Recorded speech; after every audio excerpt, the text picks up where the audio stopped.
Nazi UFOs. What? Yes. Nazi UFOs. The Nazis The Nazis had a flying saucer. had made a deal, basically, working with What? You've never heard this? No. The Nazis were one of the most frightening forces in modern warfare and technology. Their V-2 rocket was the first man-made object to reach the edge of space, and their rocket-powered interceptors climbed faster than any plane ever built. Unclassified reports suggest they went even further by building a secret base under Antarctica to develop advanced aircraft similar to what we call UFOs.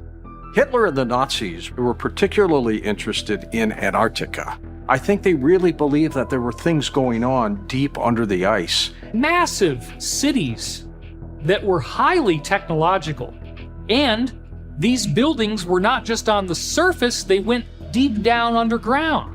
How did they achieve this 80 years ago, and why was it dismissed as fake until today? Join us as we unveil the Nazis' hidden base and why its inventions were destroyed. Base 211. Let's take the clock back to 1938, the year when Nazi Germany sent a secret mission to explore the frozen wastelands of Antarctica. This was known as the German Antarctic Expedition, and it was led by the Nazi captain Alfred Richer. For this project, the captain and his crew had one goal in mind: forcefully take the uncharted regions legally owned by the Norwegians and use them to build a secret base. The primary place they chose was the Queen Maud Land, and though it was legally owned by Norway, the Nazis wanted to take it for themselves and use the area for their plans. When the German ships arrived not long after, they dropped thousands of metal darts with swastikas to claim the land for Germany. They named the land New Swabia and were intending to catch large fish for mining whale oil. This has been the common narrative for decades, but this was where things got interesting. While it seemed the Nazis were there for mining resources, several unclassified documents tell a different story. It turned out the real reason for this expedition was entirely different, as according to added reports and testimonies, the Nazis were looking for a place to build a secret base. They chose this region in Antarctica, not because they loved research and wanted to mine for resources, but because they needed the secret base to be far away from Europe, where most enemies couldn't find or destroy it. This place the Nazis tried so hard to hide was known as Base 211, and many strange experiments and engineering breakthroughs were accomplished there. Among the things claimed to be found, there were warm underground caves beneath the ice. These caves were made by powerful geothermal heat from the planet's core and were large enough to hold the secret labs and equipment that were allegedly built for crafting advanced technologies. As for the base and all the labs inside, it was built using special German submarines called U-boats, known for traveling long distances underwater without being seen. With such tools already at their disposal, building these places was a breeze, and it only took a short span for the region to start operations. Many believe it was at these places where Nazi Germany was developing advanced technologies, and only a few of them would be declassified decades later. But let's not get ahead of ourselves. On September 1st, 1939, the German invasion of Poland began, and the operations at these underground caves were already in full swing. As the Second World War reached its peak, the Nazis were already working on technologies many of us today would call science fiction. This leads us to the big question: what were they building there? The machines they built. Given what we are about to show you, it's safe to say that the reports on their operations back then were unbelievable. We are talking about powerful aircraft with features straight out of what we would call science fiction, and powerful rockets, more advanced than anything the West and her allied nations could ever dream of. These projects featured technologies that were far behind its time, and it seemed the Germans were getting the upper hand in this ongoing struggle. But then, barely a few months before the end of the war, something very unusual happened. Out of nowhere, many of the German scientists who were openly part of the operation as far as the classified records were concerned suddenly began to disappear. On top of that, Dozens of those German submarines used for building the secret base also vanished suddenly. Some of these U-boats were caught later on in South America, far from Europe. But that wasn't all that was captured in that area. Long after the war was over, it was confirmed that the Nazis didn't just lose the battle, but fled with their most dangerous secrets, along with their high-ranking officials and engineers to places in South America, or more specifically, Argentina. We know this through the disclosed operations, like Operation Paperclip, with projects that are close to the past initiatives made to help the brilliant minds of Germany escape from the ever-pursuing Allies. Many claim that the small prototypes of some of their hovering crafts were taken along with their classified reports and blueprints. They wanted to continue their research even under pursuit, so when Admiral Richard Byrd led Operation High Jump later on in 1946, many eyebrows were raised within the growing science community. What were they looking for? You see, history shows us a long line of official answers that don't line up with each other. At first, Operation High Jump was a mission that was set up to explore Antarctica. Later on, it was revealed as an effort to increase American influence over the region. And now, Captain Byrd's personal journal hints at something even more interesting.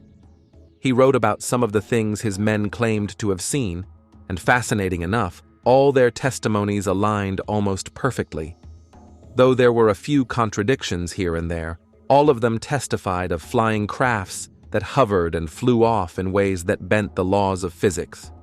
Though the captain never saw these machines some of his crew spoke about, the captain saw the potential for a new advanced type of warfare planned by enemies of the West. Sadly, apart from multiple eyewitness testimonies, there was nothing else for the captain to work with. With that out of the way, it was not taken seriously, but kept as something worth thinking about, and the only place it was recorded was in his personal journal, kept separate from official reports sent to the authorities. This discovery brought about a new question about the Antarctic project. Was Operation High Jump simply a set of missions for affirming American influence, or was it a search for lost technologies that had survived the war?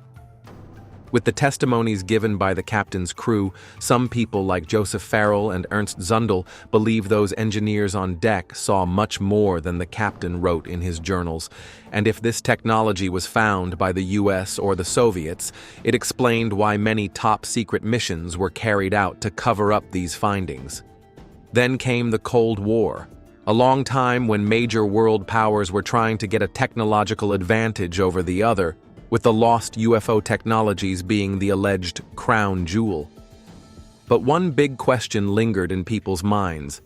What happened to the aircraft? With the Western forces reportedly taking control of all the advanced tools many today known as UFOs, many wondered what they did with the strange technologies they confiscated. Did they use it to gain an advantage in the upcoming Cold War? You see, all the secret weapons found during the expedition were neither studied nor reverse-engineered.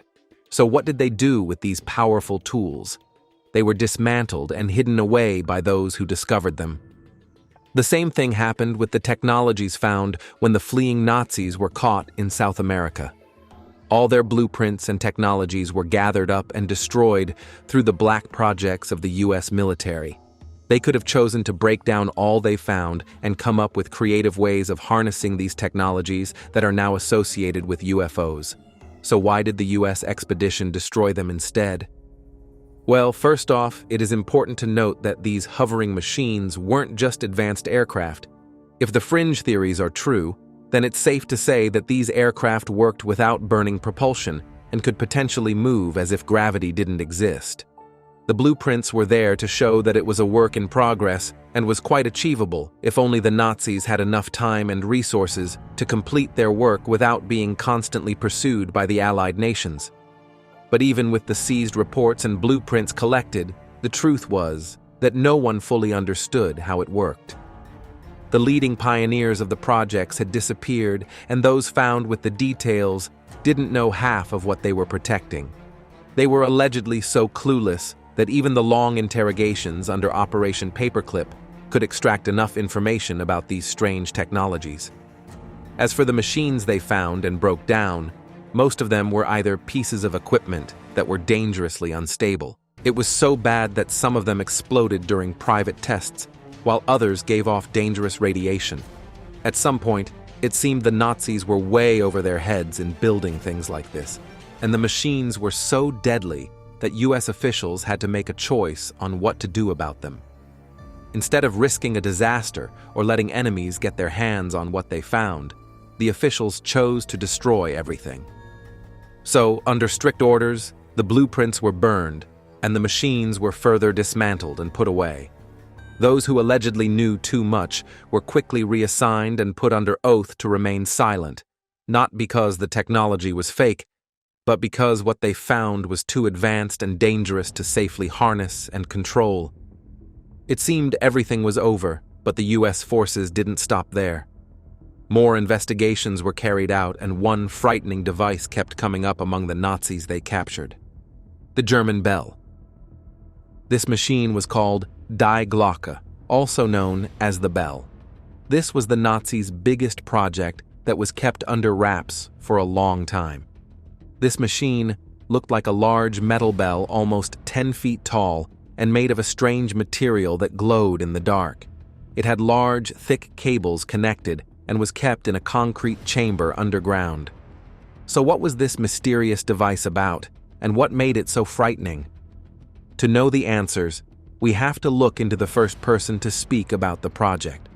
This man was a Polish journalist named Igor Witkowski, and based on his testimony, the reporter had screened secret SS documents that described what the device was and all it could do. The documents claimed that Diglock was a spinning machine with a liquid metal inside that was later revealed as mercury. On its first test as a complete unit, it spun so fast that it gave off radiation that caused the death of over a dozen scientists in the lab that night.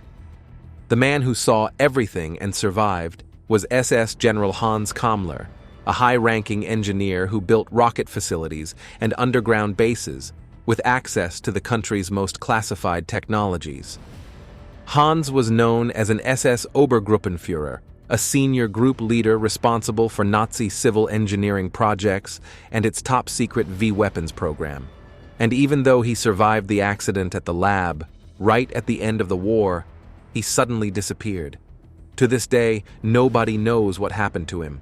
Some think he escaped with a fake persona, while others believe he was kept safe by Allied enemies in exchange for keeping the project secret.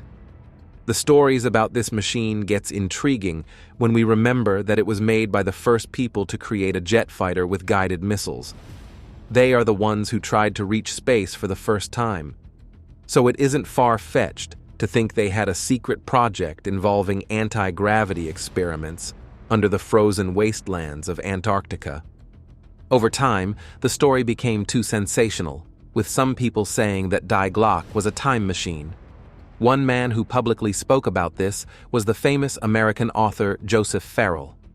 Not only did he believe Operation High Jump was an expedition to find UFOs, but he also asserted through his books that Diglock was able to manipulate time in a way that led to different points in history.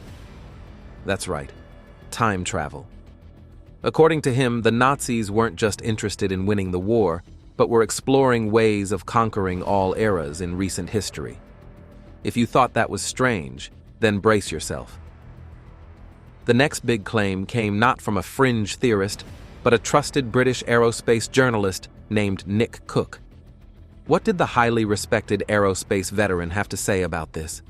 Interestingly enough, Nick Cook argued that the Nazis were building weapons that could break the laws of gravity. He wrote all about it in his book, The Hunt for Zero Point, published in late August 2001. In that book, Nick Cook explored the idea of propulsion systems that did not rely on burning fuel, but rather on warping the space around the device in a way that lets it hover and move with no resistance. To everyone's surprise, Joseph Farrell expanded on this idea by saying Diglock was able to open a portal to another dimension in a parallel universe. He claims the device was something that could allow the user to transcend time and space to exploit potential weaknesses in our recent history. The last theory he gave proposed that Diglock was not made by humans, but was obtained from extraterrestrial beings. These beings, according to Joseph Farrell, crashed on Earth and granted the device to the Nazis in exchange for their cooperation. All this evidence proves why over 70% of Americans believe they have been lied to by the government about UFOs, and that leads us to the first open investigation that brought everything to light. Project Blue Book. Starting in early March of 1952, Project Blue Book was a 17-year study of over 10,000 UFO sightings that began in the late 50s and lasted until the late 60s. During this time, the U.S. Air Force looked into UFO sightings and concluded that most of them could be explained by natural causes or man-made objects. As for the sightings that didn't fit these categories, the leading authorities gave no explanation on how these sightings came about, and for almost 10 years, the unexplained files remained classified. The next event was even more bizarre. When they were finally revealed to the public, a huge chunk of them were either missing or censored so much that it became almost impossible to understand what really happened in most cases. On top of that, there are also countless stories of pilots and military personnel who have seen UFOs but were told to keep quiet about what they saw. Some of these war veterans were allegedly threatened with losing their public reputation if they spoke out. These threats were extreme, yet they were part of a larger effort to keep these events hidden from the public. But if there is definitive proof that we might not be alone in the universe, why go to such extreme lengths to hide it from the public? Many people believe that it is because the government didn't want to reveal information that could be weaponized by other countries or cause panic among citizens. We know this because of one incident that was recorded through a memo from the U.S. Air Force way back in 1950. It took the signing and enforcement of a new law to make this public, yet all it did was confirm everyone knew all along. According to the memo, the Air Force had always decided to withhold public information about UFO signings to avoid creating public hysteria. The memo even suggested that the best way to debunk all allegedly valid UFO reports was to prove them wrong by finding alternative ways to explain these events, like weather balloons or secret military tests like the Roswell incident in 1947. There were also several UFO sightings in places like Siberia and the Ural Mountains that were later explained away by authorities as extreme weather conditions that caused hallucinations. This memo was just one of many examples of how the government allegedly tried to control information given to the public. There have been even more claims of government agencies doing their best to discredit those who claimed to have seen UFOs. Some of these people were accused of either making up stories or being insane from the stress of going through an illusion. By covering up these sightings as top secret, only those with special clearance and signatures on non-disclosure agreements are reportedly allowed to get more information. One time, when government officials allegedly gave fake explanations for UFO sightings, happened throughout the Cold War, and the best example happened in 1965 when many reliable witnesses living in Exeter, New Hampshire, reported seeing a silent glowing object hovering in the sky. It was a large machine, yet it made almost no sound, and even though there were multiple witnesses across various places in the region talking about it with little to no contradictions, the U.S. Air Force concluded after months of looking into the incidents and allegedly running the data through every possible means, that what almost 100 witnesses saw and spoke about that day were merely lights from the stars aligned in a way that looked like an unexplained aircraft. When more people looked into what happened and called out the authorities for misinformation, the narrative changed almost immediately.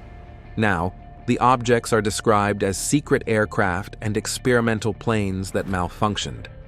Another incident in 1967 involved UFOs tampering with the nuclear missiles at Malmstrom Air Base in Montana. Those present during the event insist that it's not a made-up story. According to their reports, the officials observed a strange craft hovering over the nuclear weapons.